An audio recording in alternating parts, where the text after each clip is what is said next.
Secadora marca AEG Electrolux. Hace ruido el motor.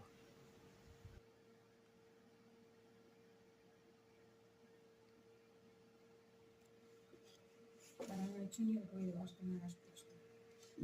No, sí, lo que pasa es que tiene que darla a la inversa.